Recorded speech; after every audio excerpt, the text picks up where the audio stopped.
Mhm. All right, so we're gonna get going today. So today we're gonna quickly talk about a little bit of the history of kind of logos and how they came about. But before we start, are there any questions you guys have? And get the little chat window up and working. You guys doing okay? Thank you guys for getting back to me. Those that responded with that they have Adobe or and uh, that stuff. If you haven't responded yet to that email, please do let me know you have Adobe and a computer and you can get the work done. If not, we got to figure out something else for the semester. All right. So if there's no questions to start today, let's get into a little bit of kind of what are logos and such. Remember, next week we have spring break, so no classes next week. I'll probably send you an email just to keep up with everything, but no class next week, so take it easy a little bit. All right, so history of logos. Let's start sharing that story. So design as we know it today has come about, goes back to the prehistoric times. Lacroix, the paintings in cave paintings in France, they were symbolic of animals and creatures trying to tell the story of those that were living at the time. And it's kind of the idea of drawing and painting in many ways becoming icons. This horse was this drawing was representative of a horse, which is really kind of where logos are going. Later down the line, we had the Egyptians, and they kind of developed hieroglyphics, which became a pictorial representation of symbols and sounds and colors. And again, it was how they communicated. So it wasn't a formal lettering language, but more of a pictogram kind of language. So again, this is all, the thousands of years ago. Around the 15, I would say the medieval times, 1200s and so forth, we started getting into heraldry, which was basically the ideas of symbols and crests, which were representing countries, representing kingdoms or areas. And this became an important sign or important way of communicating where you were and who you were.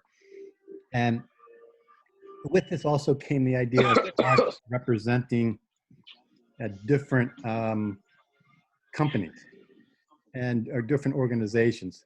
The governments at the time were trying to, keep people healthy and safe the best they could. So they would have certain representations or recommendations for places to go to, and things like symbols and these heraldry marks became iconic with institutions, restaurants, pubs, those kind of things that were starting to come about on a limited basis, but also representing the districts and the areas that people were starting to live in. Later, and around the late 1500s, we started to get this idea of printer marks. Things were starting to be printed. People were starting to read again, or become readers. Prior to this, again, there wasn't a lot of people that could read, so therefore those marks, those symbolic marks here would become representation of, go down to the Dragon saloon or pub or that type of thing. So Green Dragon was where you want to go, or go to the purple lion, and that's where you can get the best meat, that type of thing. So these kind of icons became marks in those times. Printer marks started to come about as we started to get printing, and they became a mark of who was doing a job. So this is kind of some of the first times we actually start to see these icons or marks becoming representational of an industry. And again, it was a sense of pride, but it was also the idea that if you like this company, you would hopefully look for more books or publications with their marks on them. So again, some of them were complicated marks, some were very simple, but they were becoming marks, and we were starting to get that going. Mid 1600s, newspapers started to come about. Again, we are still getting people that can read, but we still have quite a population that doesn't read. So therefore, the idea of the signs and the images on signs were still prolific to allow people to understand where to go. So with the newspapers came about, of course, how to pay for the newspapers. So advertisements start to come about, and therefore marks and logos were coming into play as early as the 1600s or so with newspapers. The next big time of change was, of course, the 1800s with the Industrial Revolution. We had a mass influx of people coming from agricultural society, farming, moving into the city environment. So we're getting an increase in products. Of course, when they're living on a farm, they went to the cow and got their milk. Now they're in the city, so they don't have a cow, so they have to go to the market or the store to get the milk or get the flour, whether there's product. So we're getting a way huge increase of number of products that are available. And the idea of marks or symbols came about to help identify one product from another. As simple as that. So the Industrial Revolution was a humongous change, and especially when it comes to ideas of logos and marks, how to symbolize or how to recognize one product from the other. We also, in 1800s, had a big push of color printing, chromolithography. We start to see this a lot in posters and advertisements.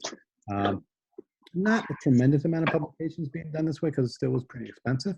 But we started to see late 1800s magazines. Prior to this, we had these posters and advertisements. Color was coming into play. Symbols and marks were starting to become iconic for all kinds of companies. Okay, so 1800s. In the 1800s, we had the first kind of registered trademarks. Bath Ale was the first registered trademark in the world, and that was in England.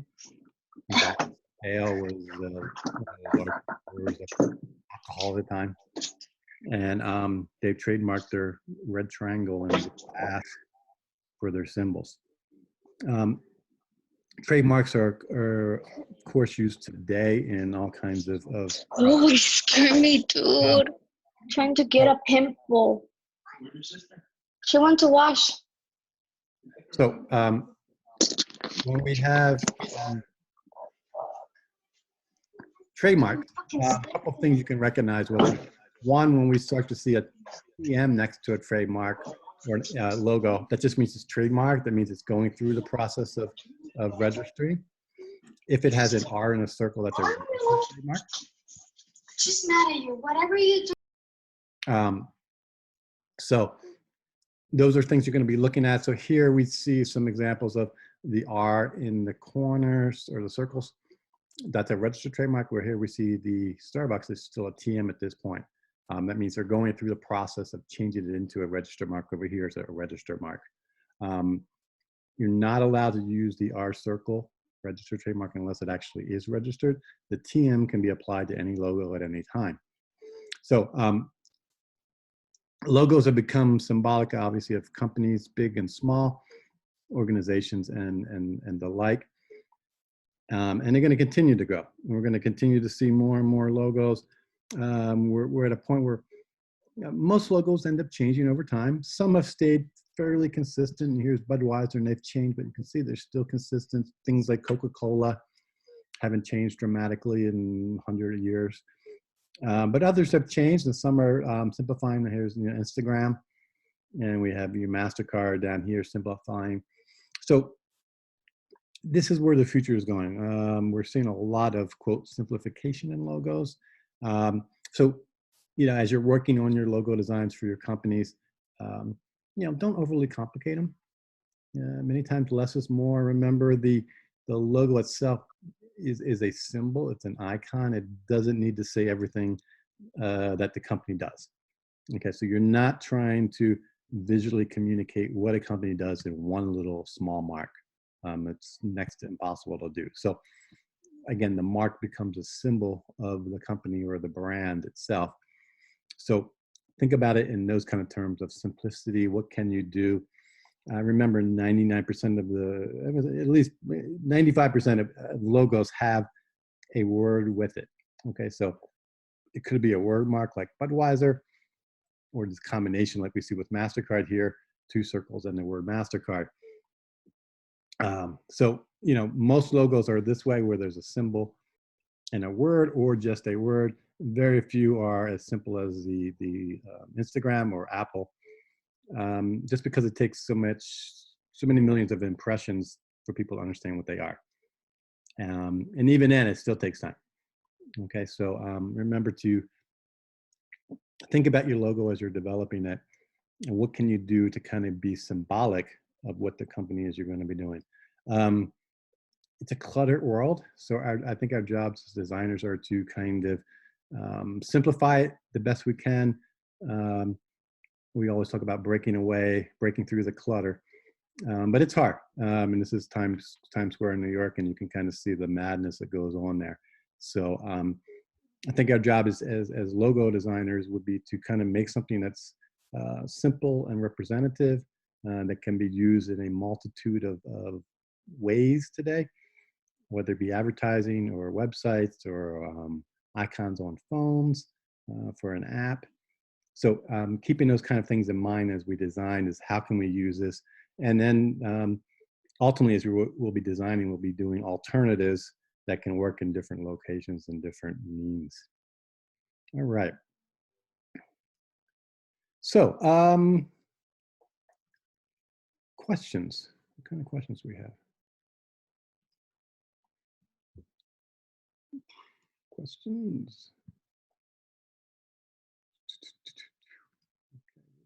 What's going on here? All right. All right, everybody still with me there? Okay. Never know how to get out of this. Do you know, Abigail? No? All right. All right. So I think a fair amount of everybody has turned in or sent in their sketches. If you haven't done so, please get those to me. And you know, I'll give you feedback. There were a couple of people like sent me stuff and we're a little confused. So you know, just give me that follow-up email. I think I've gotten back to most everybody. If I haven't, just send it again. I know you're getting inundated with a million emails as I am. So I'm going to try to keep those to a minimum, just because it's a maddening time, right? So try not to have too many problems with emails. So, but if you have a problem, let me know and we will get back to you on that. All right. I Yes. have a question. Yes. So if I'm not able to finish everything on time because of like problems Yes. with the computer and tablet, Mm-hmm. when is the last day to drop? I'm really sorry. Oh, send me an email and we'll go back and forth. They've extended it due to the circumstances. So let me know and I'll have to email some people here on my side to figure out what we're going to do procedurally. But yeah, just send me an email and we can take care of that for you. And again, anybody else that's having problems or feels like they want to drop withdrawal, just let me know in an email. They have extended it for everybody. No, yeah, it's because I talked to a counselor, but the counselor told me to just keep on going, but I'm not sure because I'm really having like a lot of problems with the computer and the tablet. Okay, send me an email and we can go through it. And if you need to, we can, you know, email back and forth or set up a phone call if you want. Okay, thanks. Take care of it that way. Okay. Okay. Yeah, thank you. Anybody else with questions? All right. Like I said, next week's kind of spring break, so I'm not going to ask you to do too much. Maybe an email or something like that. If you haven't turned in examples of your logo, your roughs, or what your company is about, please get that to me, and we will get back to you on that. And that's about it. So we will have class again in a week and a half or so. We'll after spring break, I'll send you an email with our next meeting date. All right. And again, feel free to email me. Let me know what's going on. If you have problems, yeah, we'll take care of that and we'll go from there. All right. Okay. If there's nothing else, you guys have a great day. Be safe, be well. Okay. Anything else before we end the meeting for today? Thank you. Thank you all. Again, have a good weekend. Do the best you can. Stay safe, stay distance. The sooner we get through this, the sooner it's going to be for all of us. So stay inside the best you can. All right. Thank you much, and we'll talk to you soon. Bye-bye.